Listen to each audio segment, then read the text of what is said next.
Hola, ¿qué tal, jóvenes? Este video es para compartirles la siguiente información sobre la programación en Python.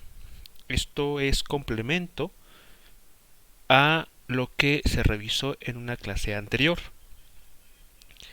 Bien, en esta sesión vamos a revisar algunos métodos adicionales que se pueden eh, incorporar a las listas.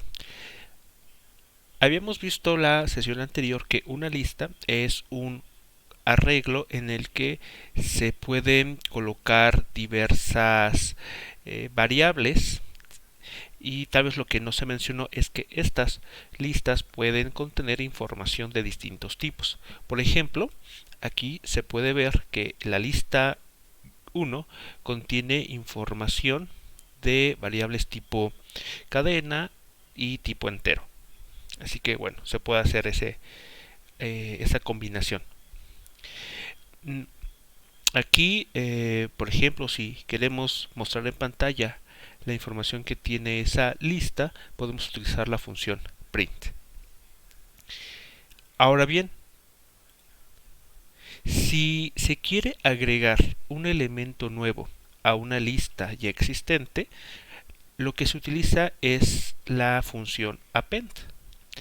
Esta función permite introducir, como se enuncia aquí, datos siempre al final de una lista.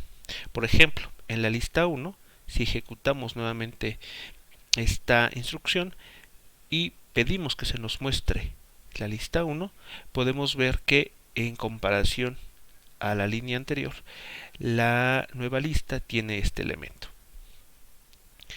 Ahora, si uno desea introducir un elemento exactamente en una posición determinada, se utiliza la función insert.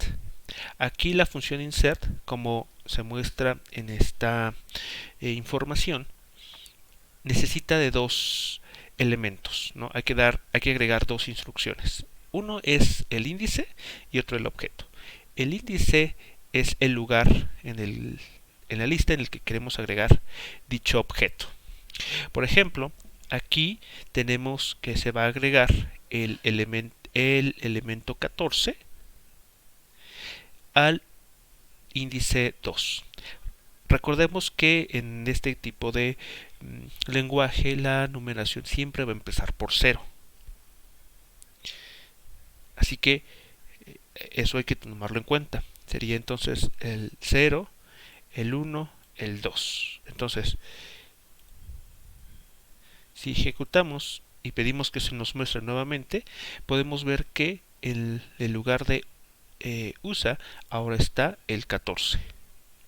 Ha sido ocupado por el 14 y todos los elementos a la derecha se han desplazado. Por otro lado, tenemos también la instrucción pop, que sirve para eliminar siempre el último dato de una lista. Por ejemplo, aquí si nosotros escribimos esa instrucción y corremos este código, nos vamos a encontrar con que se va a eliminar de esta lista, la que tenemos arriba, el elemento 10. Y aquí podemos ejecutar nuevamente, y si comparamos la lista anterior, tenemos después del 100 el elemento 10, y aquí vemos que este elemento ya no existe.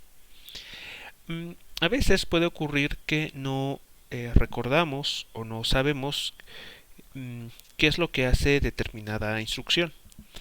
Entonces aquí, como se puede ver, la ayuda que se puede consultar se pide de esta manera. Se teclea help y dentro de paréntesis se escribe la instrucción de la cual se quiere conocer alguna información. Aquí, por ejemplo, nos están indicando que .pop permite remover siempre el último ítem de una lista. Ahora, aquí es siempre por default el último ítem. Si nosotros quisiéramos un elemento distinto, por ejemplo, que fuese el elemento que está en el índice 2, que sería el 14. Entonces aquí escribimos el índice 2. Aquí nos indica que se va a eliminar el elemento 14. Ejecutamos y vemos que el elemento 14 ya no aparece.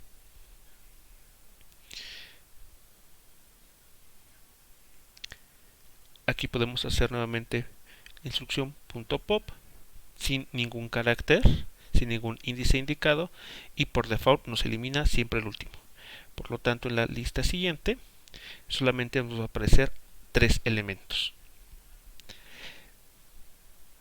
Bien, existen otras funciones que se pueden implementar en las listas. Por ejemplo, tenemos la lista 2, que está formada por estos elementos de tipo entero, y la instrucción sort sirve, como se indica aquí, para ordenar estos datos de menor a mayor.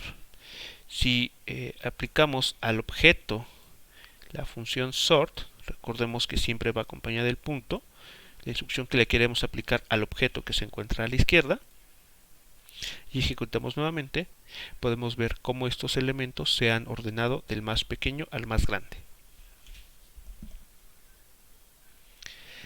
Ahora, si queremos conocer en dónde se encuentra un determinado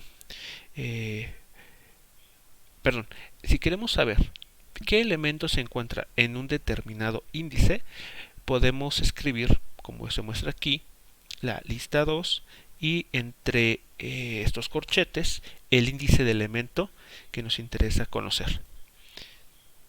Aquí, por ejemplo, en el índice 2, 0, 1, 2 se encuentra el número 1. Si vamos, por ejemplo, al elemento 4, podemos ver que nos aparece el 300. Si aquí escribimos el elemento 0, nos aparece el menos 3000. Ahora, si nuestra intención es sustituir directamente un cierto elemento por un nuevo valor, bastará con escribir la ubicación de ese elemento, como está aquí mostrado, y escribir igual a el nuevo dato que queremos almacenar en esa ubicación. Por ejemplo, aquí ejecutamos y en la lista anterior teníamos en el índice 0 al elemento menos 3000. Pero ahora, después de ejecutar esta línea de código, podemos ver que ese número ha sido reemplazado por el número 25. De manera análoga, uno podría querer sustituir un cierto rango de valores, y para ello se utiliza esta forma. Nuevamente escribimos el objeto o la lista sobre la cual vamos a trabajar. Aquí vamos a indicar entre qué rango de valores queremos hacer alguna sustitución. Esto siempre se coloca dos puntos para indicarle a la máquina de dónde a dónde queremos que haga la sustitución. Y aquí, por ejemplo, esta sustitución va a incluir dos elementos, estos dos números. Así que bueno, hacemos la ejecución y pedimos que se nos muestre la nueva lista 2. Y como se puede ver, estos dos elementos se han incrustado en esta posición que aparece aquí.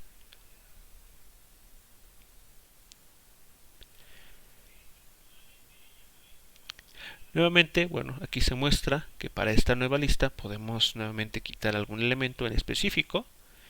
Por ejemplo, el que está en el índice 2. Y si volvemos a preguntar, pues ya no nos va a aparecer ese elemento en ese índice. Bueno, pues esto conformaría un complemento para el tema de listas que se estuvo revisando la última sesión sobre la introducción a Python. Lo que a continuación se va a mostrar es lo que se conoce como los ciclos, que son muy útiles cuando se desea que una línea de código o un bloque de código se tenga que ejecutar múltiples veces. Para introducir de alguna manera la noción de los ciclos, tenemos el siguiente ejemplo.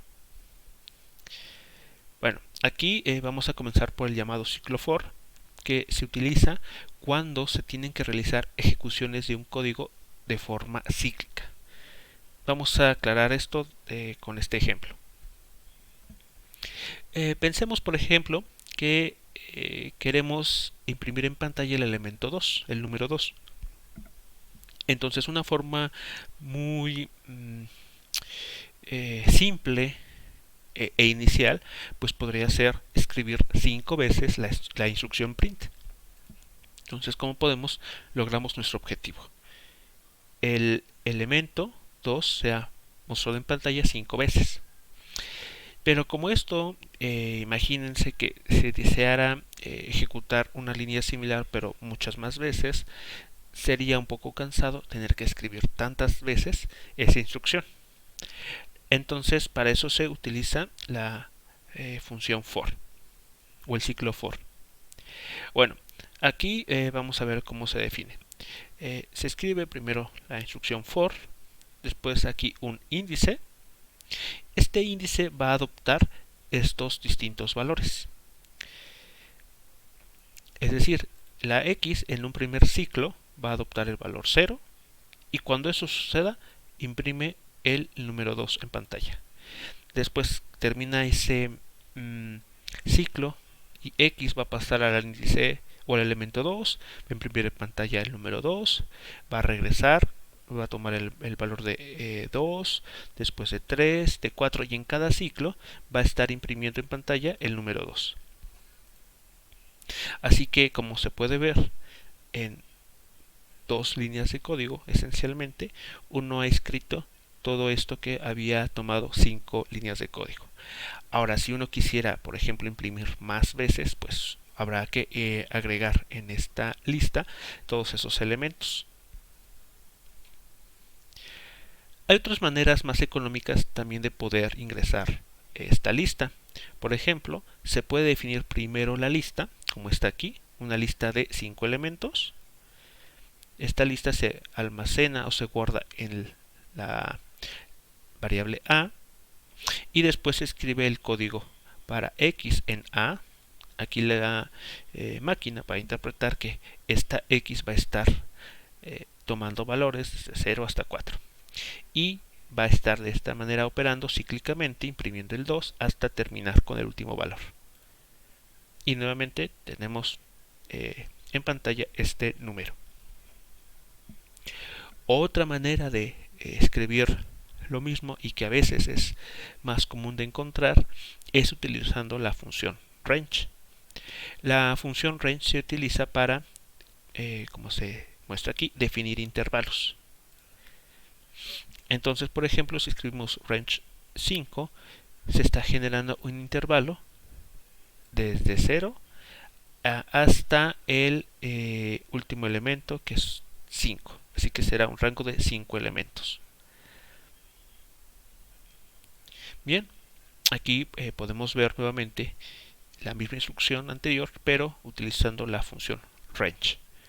Ejecutamos y nuevamente tenemos estos números en pantalla.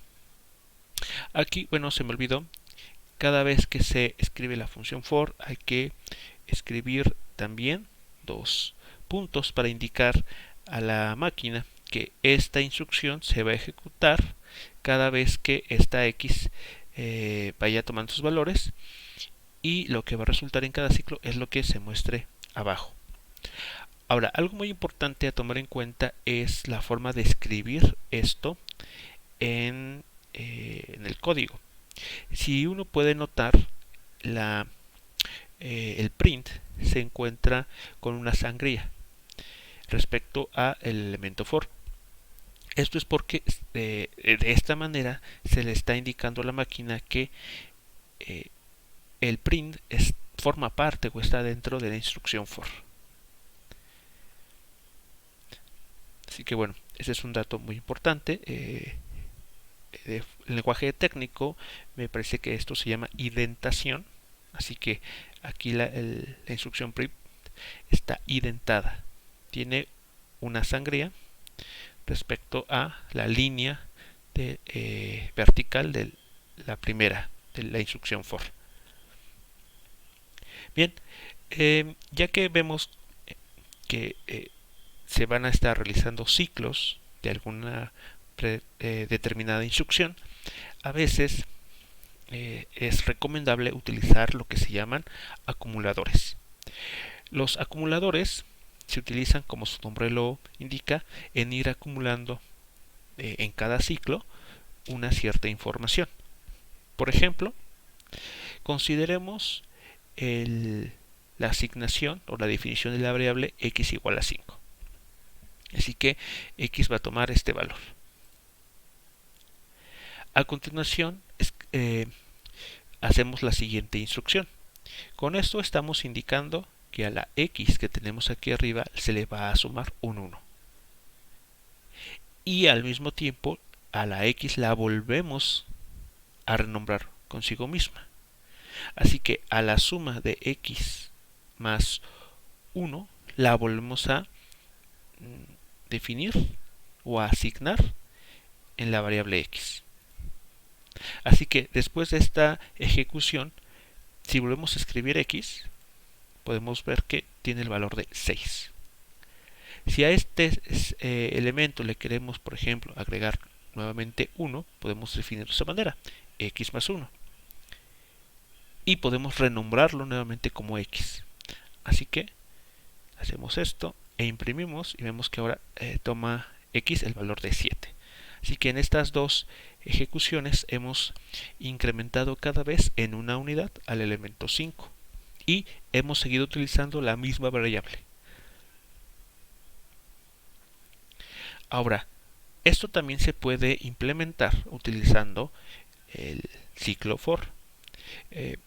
Aquí se muestra un ejemplo para ello.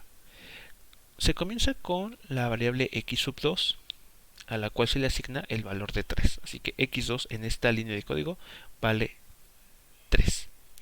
Después se escribe el siguiente ciclo. Aquí se está indicando que cada vez que i, este índice i, recorra el intervalo de 0 a 5, el range 5, aquí vemos 2 puntos, ¿qué va a pasar? Bueno, que a este x2 se le va a estar sumando un 1 y en cada iteración vamos a pedir que se imprime el valor de esa x2. Así que en la primera iteración, cuando i toma el valor de 0, a esta x2 se le va a sumar 1, es decir, ya va a valer 4. Y ese 4 se vuelve a guardar en x2. Cuando se imprima x2 nos va a mostrar en pantalla el 4. Ha terminado un ciclo. Volvemos al otro ciclo y toma el valor de 1. Entonces a ese valor de x ya que teníamos, que vale 4, se le vuelve a sumar un 1 y se asigna nuevamente en x2. Pero ahora entonces tiene el valor de 5 y se pide imprimir en pantalla ese valor. Y así continuamos. Entonces en cada ciclo se le estaría sumando una unidad al elemento previo. Aquí ejecutamos y podemos ver que de x2 que tenía 3 pasamos en el primer ciclo a 4, en el segundo a 5, en el tercero a 6, de esta manera hasta llegar al número 8. Ahora, esta manera de escribir las cosas se puede denotar de una forma más simple, como a continuación se muestra. Nuevamente tenemos x2 es igual a 3. Iniciamos nuevamente con un ciclo for, el índice i en el rango 0 a 5. ¿Qué va a suceder? Nótese que aquí lo que se está escribiendo es x2 más igual a 1. Cuando esto se escribe, la máquina interpreta esta instrucción. Así que si uno quiere sumar a una variable una cierta cantidad, como es en el caso del 1, y volverla a renombrar en esta misma variable, la forma más económica de hacerlo, aprovechando la menor cantidad de código, pues es de esta forma: a x2 más igual 1. Aquí nuevamente se le imprime en cada ciclo, se le pide imprimir en cada ciclo el valor de x2. Y aquí, bueno, podemos ver que obtenemos lo mismo que teníamos aquí arriba, excepto por esa instrucción. Bien, existe otro condicional muy útil, que es el if. Similar a lo que a veces ocurre en la vida cotidiana, en la cual pasa que cuando se cumple cierta cosa, entonces ocurre otra. Por ejemplo, comúnmente cuando uno se es pequeño, los papás mencionan frases como si sacas buenas calificaciones, entonces se presenta tal recompensa, ¿no? Algún obsequio, algún juguete, algo, ¿no? Que uno quiera. Esa es la misma lógica que sigue el condicional if. Si sucede algo que nosotros queramos o hayamos predefinido, entonces va a pasar lo siguiente. Si no, ocurre otra cosa. Por ejemplo, aquí tenemos la siguiente indicación. En esa primera línea de código se define a W con el valor de 100. En la siguiente línea de código se hace lo siguiente. Si W es mayor a 100, entonces aquí es 1000. Si W es mayor a 100, entonces, aquí viene, podemos interpretar, ¿no?, estos dos puntos como un entonces, pasa esto.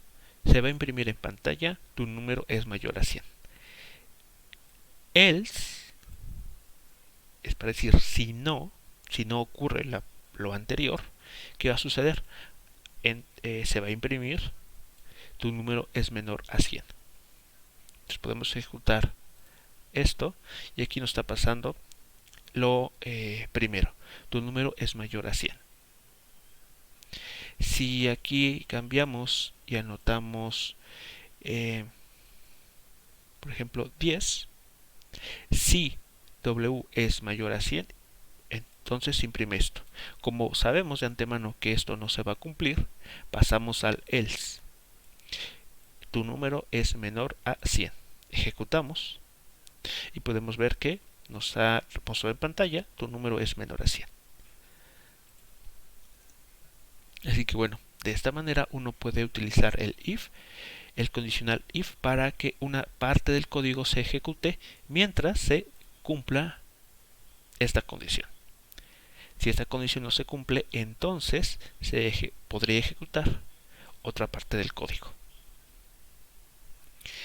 Existe otro condicional similar a estos dos. Este se conoce como el if. Y el if lo que permite es introducir más condiciones debajo de un if. Por ejemplo, estamos en el caso anterior, y aquí podemos decir si W es mayor a 100, entonces sabemos que, o pedimos que imprima esta frase, tu número es mayor a 100. Pero si eso no ocurre, el if W es menor a 100, dos puntos, entonces imprime que es menor a 100. O si no, es otra opción, si se cumple la igualdad, por poner algo aquí, decimos ganaste. Entonces, por ejemplo, aquí podemos escribir W igual a 1000, como era en el caso anterior. Se va a cumplir la primera condición, así que todo lo que está por debajo ya no se va a ejecutar. Y directamente nos imprime en pantalla, tu número es mayor a 100. Si W fuese 50, no se cumple la primera ni la tercera condición, se cumple la intermedia, entonces muestra en pantalla la frase tu número es menor a 100. Pero si se cumpliera la igualdad, nos ponen aquí, ganaste. Aquí nótese que habíamos visto cómo se comparaban cosas. Aquí no hay que escribir W igual a. No, es un signo de comparación, así que tiene que ir el doble signo de igualdad.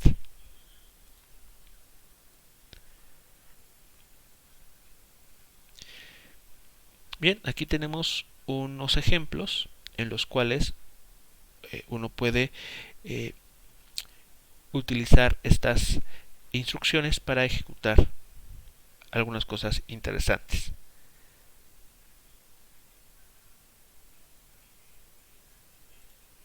Por ejemplo, en esta parte se va a utilizar un código para poder determinar el número más grande en un conjunto de datos.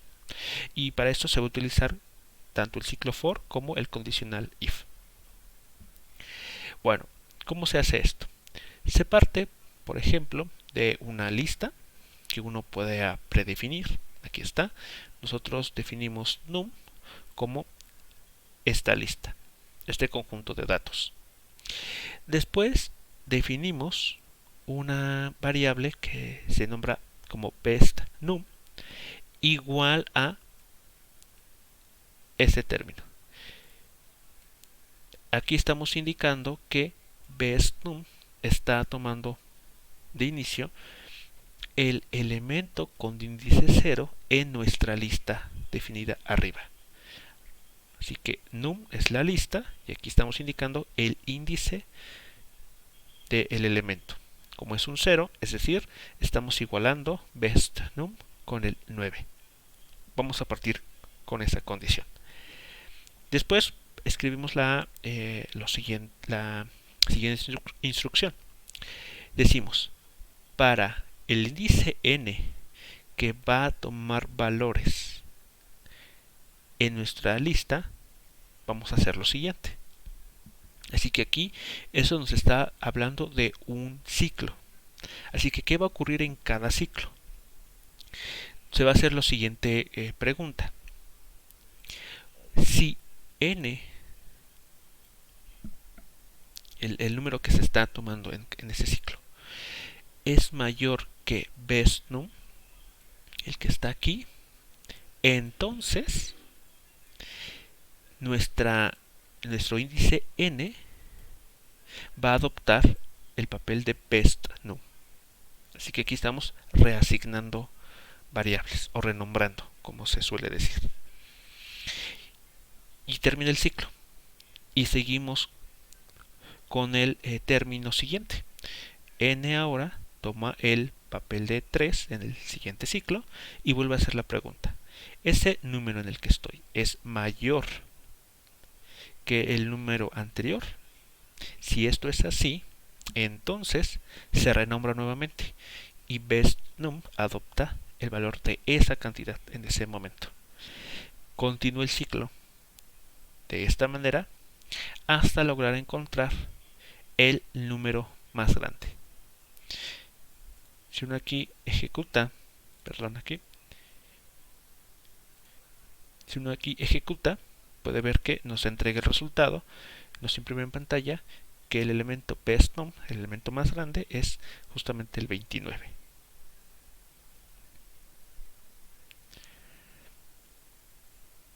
Una manera alternativa de realizar esto es de la siguiente manera. Le podemos pedir a un usuario que introduzca esos valores. Es decir, no partir de una lista predefinida de cantidades, sino pedirle a un usuario que sea él quien introduzca la lista de elementos. ¿Cómo se logra eso? Bueno, aquí como vemos, se define una lista vacía, la lista 3. Esta lista no tiene ningún elemento. Así que vamos a tener que hacerlo nosotros. Vamos a tener que irla llenando con los datos que nos proporcione un usuario. ¿Cómo se hace eso? Bueno, esto se va a hacer por ciclos. Para la primera iteración, para el primer ciclo, definimos, por ejemplo, un i en un cierto rango y en cada ciclo, ¿qué va a ocurrir? Vamos a pedirle al usuario que introduzca un número. Para eso utilizamos la instrucción input, como habíamos visto anteriormente. Pero Recordemos que cuando se utiliza input, el dato que se almacena en memoria siempre es un elemento tipo cadena. Como evidentemente vamos a tener que, o nuestra intención es comparar números, tenemos que convertir ese dato a un entero o a una cantidad flotante. Aquí se dejó la cantidad flotante. Y ese número, ahora sí que, bueno, esa cantidad que ahora sí podemos llamar como número, la vamos a asignar a el elemento L. Y después vamos a agregar un elemento a la lista utilizando, recordemos, la función append. Y finalmente, bueno, aquí pedimos que se nos muestre la lista de elementos con lo que haya agregado el usuario.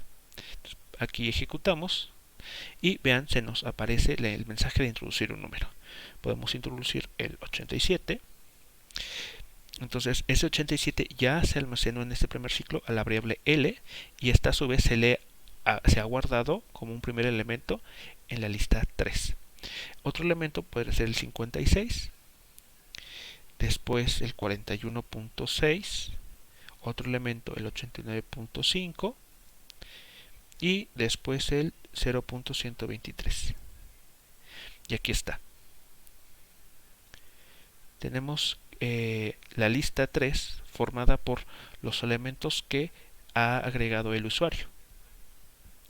Aquí con range uno puede controlar cuántas veces quiere que se ejecute el ciclo y eso equivale a cuántas veces le vamos a estar pidiendo al usuario que introduzca un número. A continuación podemos hacer lo mismo que teníamos. Definimos bestNum como el elemento con índice 0 en la lista 3, la lista que acabamos de construir. Se ejecuta un código similar al que teníamos aquí arriba y somos capaces de dar con el elemento más grande, que en este caso es el 89.5. Bien, pues esta es una aplicación que se puede realizar con los ciclos for y con el condicional if.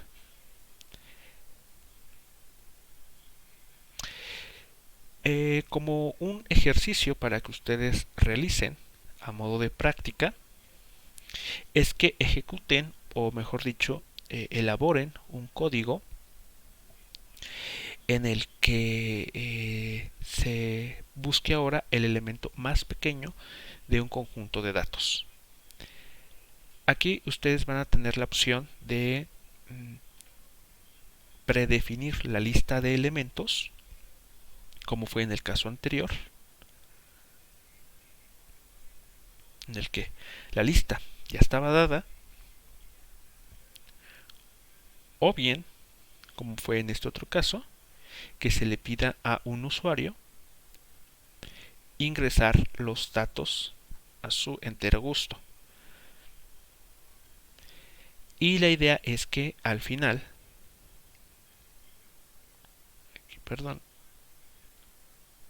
la idea es que al final de ese código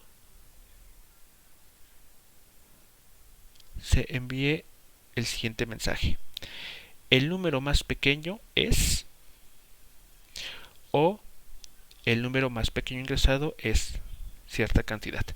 Dependiendo de si ustedes dan la lista, sería la frase esta que debería de aparecer al final como mensaje mostrado en pantalla, o si ustedes desean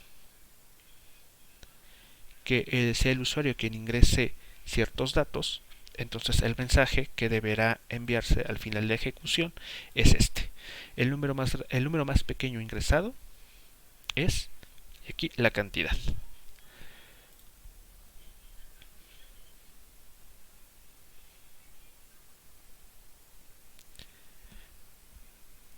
Los que gusten así realizarlo, les pido me hagan llegar a través de correo electrónico su código para revisarlo, en el que se puede ejecutar. Todo esto, por favor, a través de Google Colab, para que no tengan que descargar ningún software. Solamente me envían la liga. Aquí pueden ustedes compartir. Me envían esta liga y yo ya podré revisar entonces su código. Bien, vamos a finalmente revisar la última instrucción o el último comando, que también sirve para ejecutar instrucciones de código bajo ciertas condiciones. Esto se conoce como la instrucción while. El ciclo while, como aquí aparece, sirve para que un código se ejecute cuando se cumpla una cierta condición. Por ejemplo, partamos de la siguiente asignación. A es igual a 1. Aquí lo definimos por convención, ¿no? Para que funcione nuestro código. Y a continuación te decimos lo siguiente. While, es decir, mientras que A sea igual a 1, recordemos, aquí está signo de comparación, igual a 1, entonces nuestros dos signos, nuestros dos puntos, ¿qué va a ocurrir? Bueno, se va a ejecutar este código. Vamos a pedirle al usuario que ingrese un cierto número. Ese cierto número lo vamos a utilizar o lo vamos a asignar en x1. Lo vamos a almacenar en x1. Después vamos a imprimir en pantalla su número es y vamos a mostrar aquí ese número. Después seguirá la siguiente pregunta. ¿Quiere repetir el proceso? Aquí le vamos a pedir esa respuesta al usuario. Utilizamos el input. Pero aquí estamos indicando lo siguiente. Quiere repetir el proceso y le vamos a dar dos opciones. Si teclea 1 es un sí. Si teclea 2 es un no. Evidentemente 1 y 2 tienen que ser números enteros porque después tenemos que compararlo con este 1. Así que aquí agregamos la instrucción int y lo almacenamos en A. Renombramos en A. Entonces el código se va a repetir y se va a volver a hacer esta comparación. Si el número 1 es igual al valor de A, es decir, si el usuario ingresó un sí, entonces se ejecuta nuevamente el código de esa manera hasta que se ha ingresado un 2 como un no. Se hace la comparación. Como eso no se va a cumplir, como 2 no es igual a 1, termina el código. Bien, por ejemplo aquí ingrese un número 78. Tu número es 78 y nos pregunta, ¿quiere repetir el proceso? Ponemos un 1. Entonces ese 1 se asigna a, se compara y como se cumple esta condición, se ejecuta nuevamente el código. Ingrese un número 78. Su número es 78. ¿Quiere repetir el proceso? Le ponemos que sí nuevamente con un 1. Vuelve a preguntarnos 56. Y finalmente, ¿quiere repetir el proceso? Le ponemos que un 2 para indicar que no. Y el código ha terminado. Así que bueno, de esa manera hemos ocupado la instrucción o el ciclo, el condicional while para ejecutar este código mientras se cumpla esta condición. Otro ejemplo, tenemos el siguiente. Asignamos w igual a 1 para empezar. Ese va a ser nuestro valor base. Y hacemos lo siguiente. Mientras que SW sea distinto de 0, recordemos que ese es el signo para decir que algo sea diferente. El signo de admiración y el signo de igual.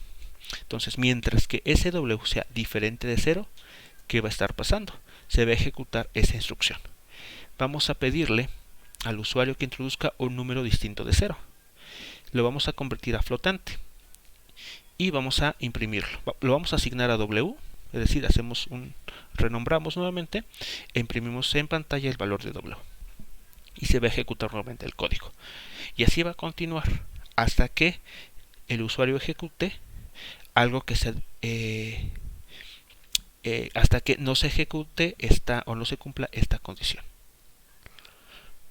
Por ejemplo, introduzcas un número distinto de 0. Por ejemplo, el 9. Ahí está en pantalla el 9 que acabamos de ingresar. Introduzca un número distinto de 0. 87. Y se imprime en pantalla. Introduzca un número distinto de 0. 12.36. Nos imprime en pantalla 12.36. Y si por error o alguna situación introducimos el 0, ya no nos envía nada más, porque la ejecución del código ha terminado, porque esta condición ya no se está cumpliendo.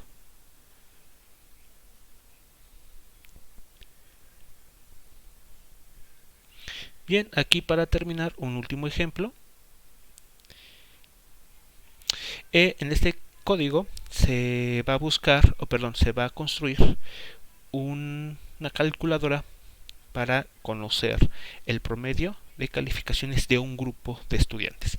No es aquí el promedio individual de un estudiante, no, es de un grupo de determinados estudiantes, conocer el promedio de todos ellos como nota grupal.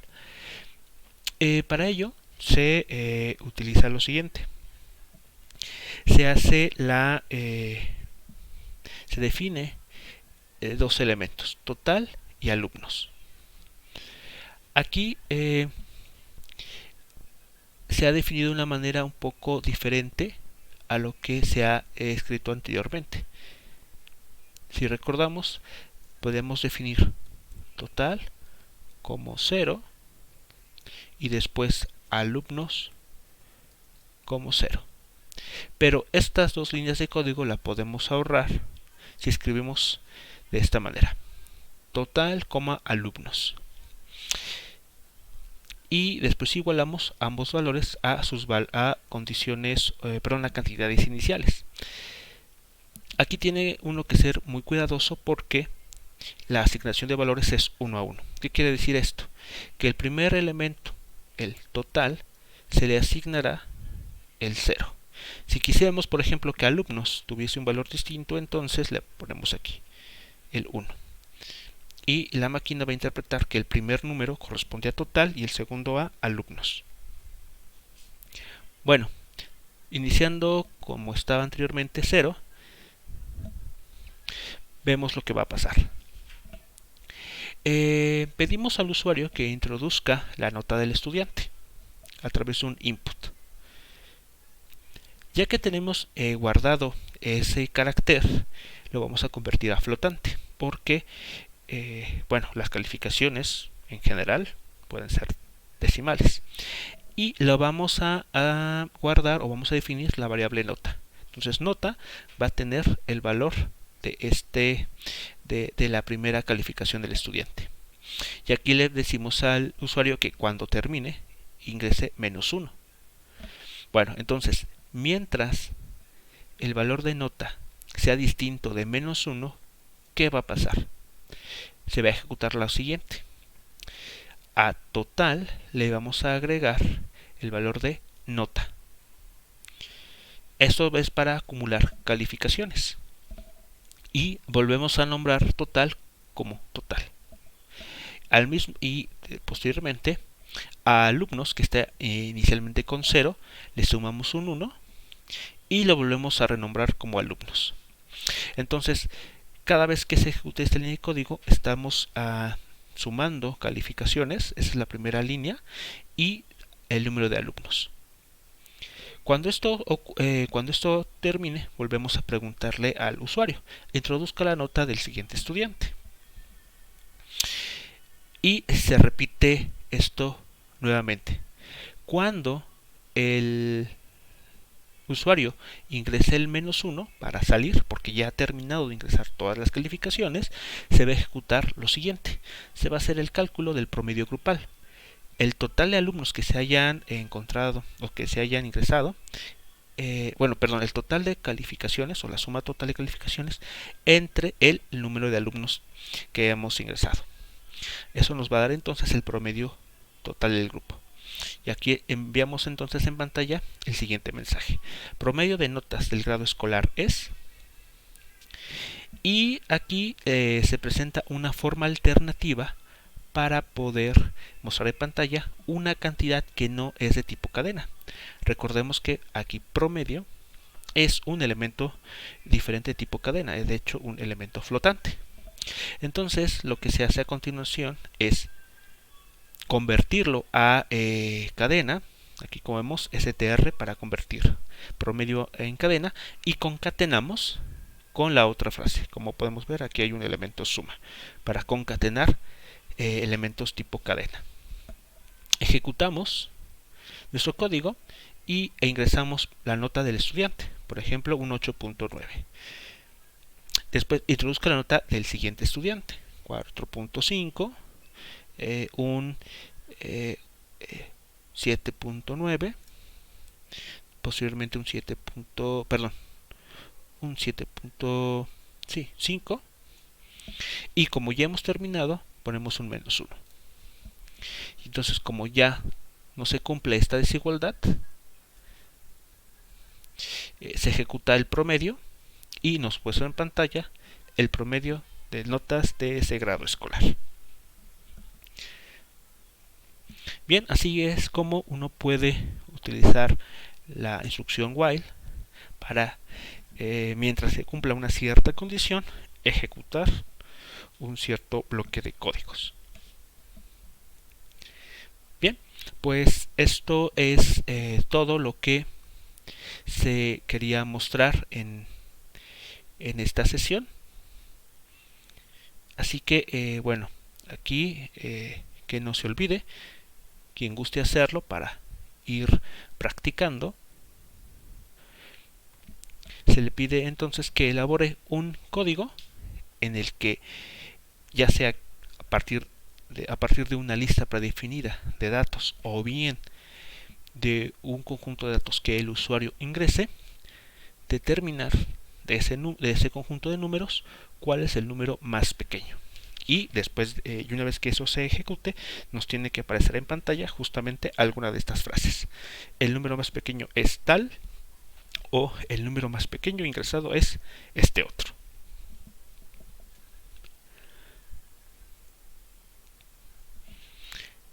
Eso es todo por esta sesión. Nos vemos en la siguiente. Hasta luego.